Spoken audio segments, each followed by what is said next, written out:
Welcome to Shad Life. Well, I found the perfect clip the other day when I was editing my video riding my Norco Fluid, and I decided to use it to explain what I mean by being active on the bike. I've talked about this quite a bit on my channel about whether you want to be the passenger or the pilot. I prefer to be the pilot. I prefer to be in control and be active on my bike. And this clip is perfect to show exactly what I mean about that. So here we go. Let's just jump to the clip and I'll talk you through the whole thing. Okay, I found a really good example of me being active on the bike as I go through this rock garden here. So I'm going to slow it down and we'll go frame by frame and I'll describe a bit of what I'm doing here. I'm not just hanging on and plowing through the rock garden. I'm being very active and controlling the bike and unweighting the front wheel and the back wheel and so on. So let's go through it. Let's start way back here, come around the corner.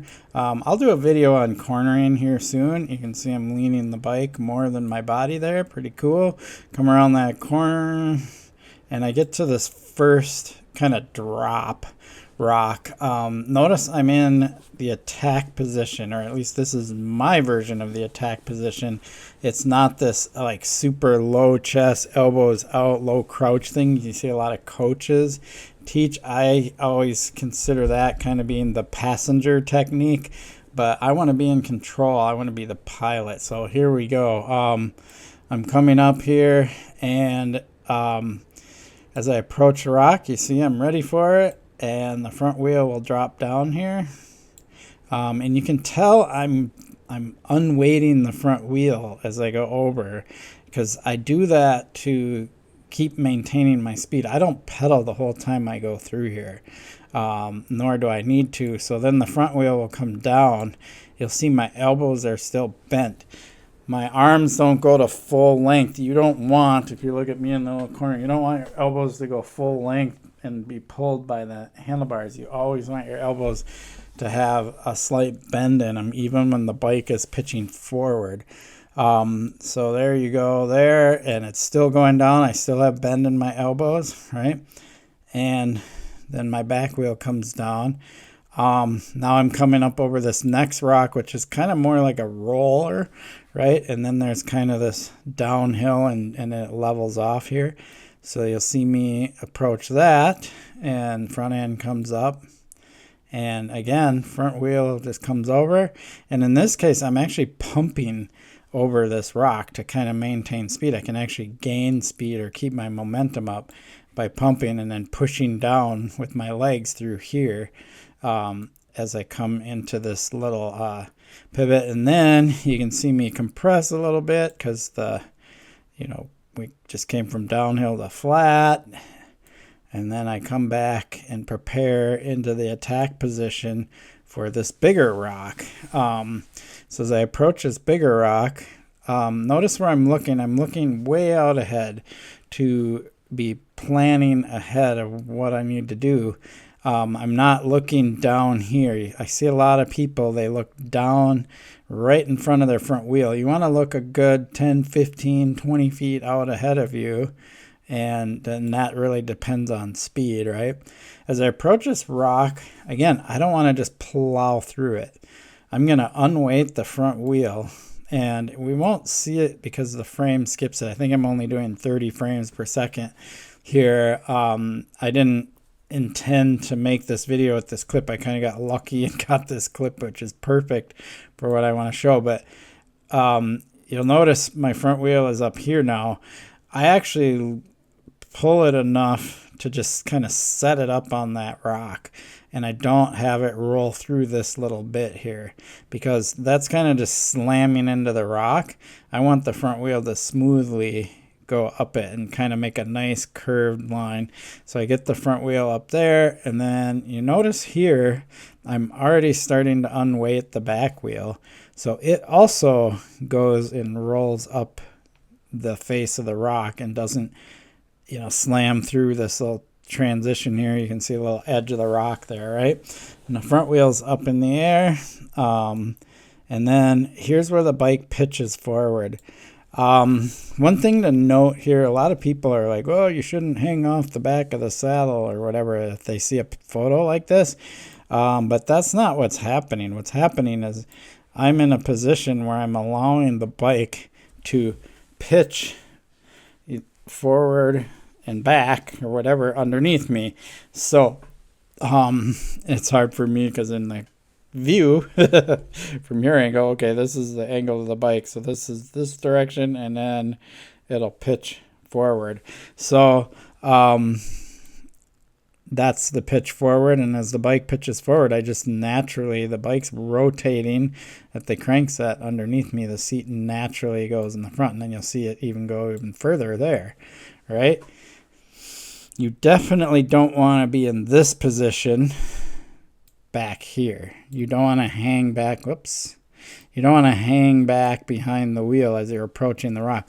Some people do that by mistake. They think, oh, I got to get off the back of the bike to prepare for hitting this rock. And that's when if you ever watch a factory fails, that's when you see people get bucked over the handlebars. You don't want to do that. You definitely want to let the bike rotate underneath you like this, right? Come down, my front wheel's hitting that small rock, not a big deal. Elbows are bent. Suspension is going to take care of it. As are the 29-inch wheels. And then I come through there. Now I'm leveled off from here. Boom, I'm back, just immediately centered on the bike in my attack position.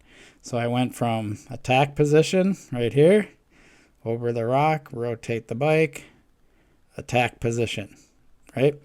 And then I come up to these rocks. Now it's kind of cool here, and I didn't even realize I did this when I rode this section of trail or even made this video clip. I just naturally do this because it's just instinctive because I've been riding bikes for so long, to pop my front wheel over these rocks. So watch what happens as I come up here. My front wheel is there, and I talk about reducing the impacts, reducing, just slamming into things, right? And there really isn't a way to pull up the front wheel, set it down, and pull it up again. So the better strategy is to just pull it up, and you can see I'm pulling here and pull up the front wheel off that rock, right? And I keep it up. You can see I'm pulling with my arms. I keep the front wheel up, and then I push the back end down, and I manual between those two rocks to smoothen things out. And then I come down on the other side with my front wheel. So my front wheel is touching there, and this is the last time it touched around. So it touches here, it's in there the whole time, manual, and then the front wheel comes down. That I didn't even know I do. I just instinctively do it. And then I continue on back to my attack position, and there's a roller here. And so I kind of pull up and push over and pump the bike over that roller just to keep maintaining speed. It's kind of hard to see in the video, but there's definitely a roller here between the two trees. And I come up and pump through that. And then I start pedaling. So I started pedaling here to maintain my momentum going up that hill, but I don't pedal through this whole thing. I didn't even pedal, I probably pedaled before this turn. Well, am I pedaling a little bit there? No, I'm just leveling off my pedals. And then I come through, do this, and my cranks stay level through the whole thing. You hear a lot of people talk about this kind of making a V with your feet. I don't know what you call it, but it's like that thing where you do this. You don't want to push heels down like this. You want to have your front foot tilted back and your back foot with the toe pointed down. So I'm doing that through here. And there you go. All right, let's just watch that at full speed one more time. A big rock.